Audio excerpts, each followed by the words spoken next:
নমস্কার বন্ধুরা। ভারতীয় ডাক বিভাগ তাদের ক্ষুদ্র সঞ্চয় প্রকল্পগুলো নিয়ে একটি যুগান্তকারী সিদ্ধান্ত নিয়েছে এবং সেই নিয়ে তারা বিজ্ঞপ্তি জারি করেছে এবং এর উপকার পাবে দেশের কোটি কোটি আম জনতা। বিষয়টা হচ্ছে কি, ভারতীয় ডাক বিভাগের পক্ষ থেকে small saving scheme, term deposit, Kisan Vikas Patra বা এমআইএস, এনএসসি সহ যে ক্ষুদ্র সঞ্চয় প্রকল্পগুলি আছে সেগুলিতে এবার অ্যাকাউন্ট খোলার জন্য বা আপনি ইনভেস্ট করার জন্য কোনো ডকুমেন্টসের প্রয়োজন হবে না। সম্পূর্ণরূপে পেপারলেস কেওয়াইসি পদ্ধতিতে ইনভেস্ট করা হবে। তো সেই গাইডলাইনটি প্রকাশিত করেছে। তো আপনি যদি জেনে থাকেন পদ্ধতি, তাহলেও আপনিও খুব সহজে শুধুমাত্র নিজে গেলেই এবং আধার নাম্বারটা নিয়ে গেলেই আপনার কেওয়াইসিটা বা কেওয়াইসির মাধ্যমে আপনি অ্যাকাউন্টগুলো ওপেন করতে পারবেন। তো সেটা কীভাবে হবে, কী পদ্ধতি মেনটেন করতে হবে বা কতবার আঙুলের ছাপ দিতে হবে, কারণ এই বিষয়গুলি জানার প্রয়োজন আছে, এবং কী ধরনের আধার কার্ড প্রয়োজন হবে এবং প্রাথমিকভাবে টাকা জমা দেওয়া হবে কীভাবে, এইরকম সমস্ত বিষয়গুলো এখানে গাইডলাইন আকারে প্রকাশ করেছে, যেগুলো ইনভেস্ট করতে যাওয়ার আগে জেনে থাকলে আপনি কিন্তু সমস্যায় পড়বেন না। এবং শুধু তাই নয়, ভারতীয় ডাক বিভাগের পক্ষ থেকে অর্থমন্ত্রীও এই অ্যাকাউন্টগুলিতে নমিনি আপডেট নিয়েও একটি বিশেষ বার্তা দিয়েছে। সমস্ত বিষয়গুলি আলোচনা করবো, আশা করি ভিডিওটি শেষ পর্যন্ত দেখবেন। দেখুন, 30/4/2025 বিজ্ঞপ্তিটি প্রকাশিত হয়েছে। সেখানে বলা হয়েছে কেওয়াইসি শুরু হলো কিসের জন্য? এমআইএস অর্থাৎ monthly income scheme, term deposit, Kisan Vikas Patra এবং এনএসসি। এবং আপনারা যারা আমাদের চ্যানেলে মোটামুটি রেগুলার আছেন, আপনারা জানেন যে আমরা এর আগে ভিডিও করেছিলাম, ওটা জানুয়ারির দিক থেকে ভারত সরকারের ডাক বিভাগ সেভিংস অ্যাকাউন্টেও এই কেওয়াইসি চালু করে দিয়েছে, অর্থাৎ পেপারলেস অ্যাকাউন্ট ওপেনিং। তো এখানেও সেটাই বলেছে, পেপারলেস কেওয়াইসি শুরু হয়ে গেছে। এবং দেখুন এখানে দিয়েছে, Aadhaar based KYC process has been introduced pan India in departmental post office with effect from 6/1/2025, অর্থাৎ জানুয়ারি মাসের 6 তারিখে পোস্ট অফিসের সেভিংস অ্যাকাউন্টে শুরু হয়ে গেছে। এবং বাকি যে অ্যাকাউন্টের কথা বলা হয়েছে এগুলোও কিন্তু শুরু হয়ে গেল 23/4/2025 থেকে। এবং তার বিজ্ঞপ্তি কিন্তু দিয়েছে, দেখুন 30 তারিখে। 23 তারিখ থেকে শুরু হয়েছে বলছে, কিন্তু বিজ্ঞপ্তি দিয়েছে 30 তারিখে। তো যাই হোক, এই 4টি স্কিম আপাতত দেওয়া হয়েছে ওপেনিং করার জন্য। তবে হ্যাঁ, কোন অ্যাকাউন্টের ক্ষেত্রে করা যাবে? শুধুমাত্র সিঙ্গেল এবং অর্থাৎ ইন্ডিভিজুয়াল অ্যাকাউন্ট এবং অ্যাডাল্ট টাইপ অ্যাকাউন্ট। এবং তার জন্য আধার অথেন্টিকেশান করা হবে। অর্থাৎ এই অ্যাকাউন্টগুলি ওপেন করার জন্য তাহলে কী কী প্রাথমিক শর্ত লাগছে?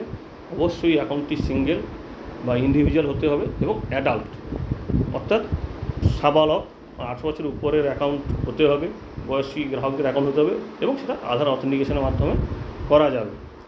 এবার বলা হচ্ছে কোনো ডিপোজিট স্লিপ বা যেটাকে বলা হয় পে ইন ভাউচার, তো সেগুলো কোনো কিছু লাগবে না। আপনার অ্যাকাউন্ট ওপেনিং ফর্মে যেটা লিখে দেবেন বা যে অ্যাকাউন্ট ওপেনিং ফর্মে যেটা উল্লেখ থাকবে সেটাই কিন্তু আপনার অ্যাকাউন্ট টাকা জমা হয়ে যাবে। অর্থাৎ আপনি ধরুন একটা এমআইএস খুলতে চাইছেন, তো সেই অ্যাকাউন্টে কত টাকা জমা পড়বে সেটার জন্য আপনাকে যে অ্যাকাউন্ট ওপেনিং ফর্মটা দেওয়া হবে সেইখানে তথ্যের উপর ভিত্তি করে আপনার কেওয়াইসির মধ্যে টাকা কিন্তু অটোমেটিক কাটা হবে। কোনো আর ভাউচার আপনাকে পূরণ করতে হবে না। এবং এখানে বলা হয়েছে, ধরুন কোনো গ্রাহক তার এমআইএস, টার্ম ডিপোজিট, কেভিপি এবং এনএসসি অ্যাকাউন্টে টাকা ট্রান্সফার করতে চাইছে সেভিংস অ্যাকাউন্ট থেকে, পোস্ট অফিস সেভিংস অ্যাকাউন্ট থেকে। তো সেক্ষেত্রে সেটা হয় সিঙ্গেল অ্যাকাউন্ট হতে হবে অথবা জয়েন্ট বি টাইপ অ্যাকাউন্ট, অর্থাৎ তিনজন পর্যন্ত একসঙ্গে যে অ্যাকাউন্টটিকে খোলা যায় সেটাকে জয়েন্ট বি টাইপ বলা হয়। এবং এই অ্যাকাউন্টের একটা বিশেষত্ব কি, এই অ্যাকাউন্টটি তিনজনই আলাদা আলাদাভাবে অপারেট করতে পারে। যে কোনো কেউ তিনজনই কিন্তু অপারেট করতে পারে, অর্থাৎ তিনজনই এই অ্যাকাউন্টের লেনদেন করতে পারে। অর্থাৎ যদি কেউ সেভিংস অ্যাকাউন্ট থেকে এই সমস্ত অ্যাকাউন্টে টাকা ট্রান্সফার করতে যায় তাহলে অবশ্যই সেটা সিঙ্গেল অ্যাকাউন্ট হতে হবে অথবা জয়েন্ট অ্যাকাউন্ট, এবং সেটা বি টাইপ, অর্থাৎ তিনজন গ্রাহকই সেটা লেনদেন করতে পারে। এইরকম কিন্তু শর্ত থাকবে। এবং এখানটায় কোনো উইথড্রয়াল ফর্মও প্রয়োজন হবে না, যে সেভিংস অ্যাকাউন্টে টাকা কাটা হবে সেটাও কিন্তু কোনো প্রয়োজন হবে না।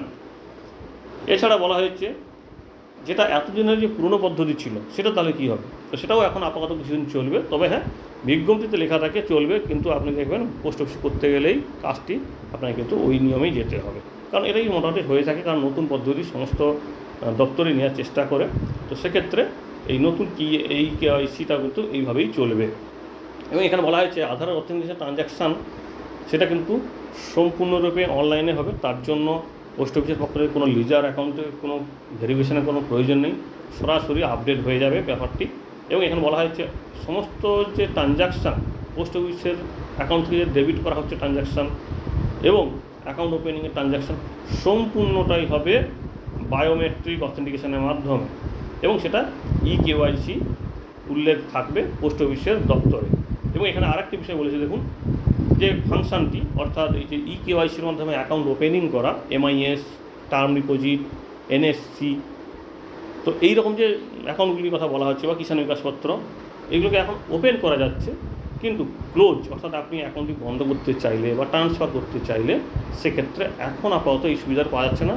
এটার জন্য আরও মডিফিকেশান চলছে, প্রসেসিং চলছে, সেটা হয়তো আর কিছুদিন পরে হয়ে যাবে। এবার আসি আধার নাম্বার। আধার কার্ডটি যে আপনি দেবেন সেটা কী ধরনের আধার হতে হবে। এখানে বলা হয়েছে আধারটির জন্য অবশ্যই মাস্ট আধার হয়, অর্থাৎ আপনার যে আধার যে কার্ড নাম্বারটি থাকবে সেগুলো যেন ঢাকানো থাকে। অর্থাৎ আপনি দেখতে পাবেন ওখানটায় কিছু নাম্বার ক্রস করা থাকবে, সেগুলো আপনাকে দেখতে দেওয়া হবে না। সেগুলো এখানে বলা হয়েছে দেখুন, যে আধারটায় বলা হয়েছে ensure that first 8 digit of the Aadhaar number are must, অর্থাৎ প্রথমের 8টা সংখ্যা টোটালি বন্ধ থাকবে, কেউ দেখতে পাবে না। শেষের 4টা সংখ্যার উপর ভিত্তি করে কিন্তু কাজটা হবে এবং এটা পোস্টমাস্টারের দায়িত্ব। যদি কেউ সিম্পল আধার নাম্বারের নিয়ে চলে আসে বা আধার কার্ডের জেরক্স নিয়ে চলে আসে, সেক্ষেত্রে প্রথম 8টা ডিজিট তাকে কিন্তু কালো কালি দিয়ে মাস্ট করে দিতে হবে, অর্থাৎ ঢাকিয়ে দিতে হবে। এটা লাস্টের 4টা সংখ্যায় দিতে হবে। দেখুন, এটা কিন্তু বিজ্ঞপ্তিতে বলা থাকে, আপনারা জানেন ব্যাংকে গেলেও নেওয়ার কথা, সমস্ত কাজেও নেওয়ার কথা, কিন্তু বাস্তবে কিন্তু নেয় না। কিন্তু এখানে বিজ্ঞপ্তি যেহেতু বলেছে, সেটাই আমি আপনার সামনে ব্যাখ্যা করলাম যে মাস্ট আধার আপনারা দেবেন, যাতে আপনার সিকিউরিটি কোনো সমস্যা না হয়। এছাড়া বলা হয়েছে সমস্ত পোস্ট অফিসে অবশ্যই এই বিষয়টি খেয়াল রাখবে যে মাস্ট আধার যেন দেওয়া হয় সমস্ত ডকুমেন্টের সঙ্গে। এবং শুধু তাই নয়, পুরনো গ্রাহক যারা আছে তারাও যদি কেওয়াইসি করতে চায়, সেক্ষেত্রে তারাও কিন্তু এই মাস্ট আধার দেবে। এবং প্রত্যেকটা সার্কেলে বলা হয়েছে ইকেওয়াইসি অবশ্যই সবার জন্য বাধ্যতামূলক, কারণ আস্তে আস্তে সরকার চাইছে ডিজিটাল করতে, যাতে কাগজপত্রের খরচটা কম হয়। এবার আসি আধার বায়োমেট্রিকটা কেমন হবে। এখানে বলা হয়েছে দেখুন, কাউন্টার পোস্টাল অ্যাসিস্ট্যান্ট, অর্থাৎ আপনার কিন্তু এটা করতে হলে এখন আপাতত পোস্ট অফিসে যেতে হবে, একবার যেতে হবে কোনো ডকুমেন্টস ছাড়াই। তো সেক্ষেত্রে শুধুমাত্র আধারের জেরক্সটাই লাগবে। তো এখানে বলা হয়েছে দেখুন, আপনি এখানে যাবেন, এখন হলে প্রক্রিয়া আপনার শুরু করবে। প্রথমে ইকেওয়াইসির জন্য আপনার আঙুলের ছাপ একবার নেওয়া হবে, বায়োমেট্রিক এটা একবার নেওয়া হবে। তারপরে তারা তাদের ফর্ম ফিল আপ করার পরে সম্মতি মঞ্জুর হওয়ার পরে আপনার নাম, স্কিমের ধরন, কী ধরনের আপনি স্কিমে ইনভেস্ট করতে চাইছেন, আপনার কত টাকা জমা করবেন, সমস্ত তথ্য নেওয়ার পরে চূড়ান্ত হবে। চূড়ান্ত যখন হবে সেই সময় আপনার আঙুলের ছাপ আর একবার নেওয়া হবে, অর্থাৎ দুবার কিন্তু আঙুলের ছাপ নেওয়া হবে। কখনও খেয়াল করে রাখবেন এটা বেশি না কোনোভাবে আঙুলের ছাপটি দেওয়া হয়, তাতে কিন্তু সমস্যা হতে পারে, কারণ আপনারা জানেন আঙুলের ছাপ নিয়ে অনেক কিছু অপকর্ম হয়। এবং গ্রাহকদের কোনো আমানত স্লিপ দিতে হবে না। এছাড়া বলা হয়েছে পিপিএফ, এনএসসি, সুকন্যা, এই যে সিনিয়র সিটিজেন সেভিংস স্কিম যেটাকে বলা হচ্ছে, সেখানে কোনো নমিনি আপডেটের জন্য কোনো টাকা কিন্তু দিতে হবে না, কারণ এর আগের নিয়ম ছিল 50 টাকা দিতে হতো। এই নতুন নিয়ম অনুযায়ী কোনো আপডেট করার জন্য এই সমস্ত স্কিমগুলিতে PPF, NSC, Sukanya, senior citizen savings scheme, এগুলোতে কোনোভাবে আর টাকা প্রয়োজন হবে না। পিপিএফে একটি বিষয় অনেকেই জিজ্ঞেস করে যে এখানে কি এক বা একাধিক ব্যক্তিকে নমিনি করা যেতে পারে। তো এখানে বলা হয়েছে অবশ্যই 4 জন পর্যন্ত নমিনি কিন্তু করা যেতে পারে। এবং মৃত অ্যাকাউন্টধারীর অ্যাকাউন্টে থাকা ব্যালেন্সের উপর মনোনীত এবং আইনি উত্তরাধিকারের যোগ্য ব্যালেন্স যেটা হবে সেটা কিন্তু মাসের শেষ যে মাসে ক্লেম করা হচ্ছে তার আগের মাসের শেষ পর্যন্ত সূত্রে দেওয়া হবে। এবং নমিনি যে মনোনয়ন ফর্ম 10 জমা দিয়ে আপনি আপনার অ্যাকাউন্টের অর্থাৎ পিপিএফ অ্যাকাউন্টের নমিনি আপডেট বা পরিবর্তন করতে পারবেন। এই হচ্ছে ভারতীয় ডাক বিভাগের পক্ষ থেকে তাদের যে নতুন পদ্ধতি আধার অথেন্টিকেশন বা ইকেওয়াইসির মাধ্যমে অ্যাকাউন্ট ওপেনিং স্মল সেভিংস স্কিমগুলোতে ব্যাখ্যা করলাম। আশা করি কাজে লাগবে আপনাদের। এবং এর মধ্যে কোনো যদি সমস্যা হয় বুঝতে বা কোনো কিছু যদি প্রশ্ন থাকে অবশ্যই কমেন্ট করে জানাবেন। ধন্যবাদ।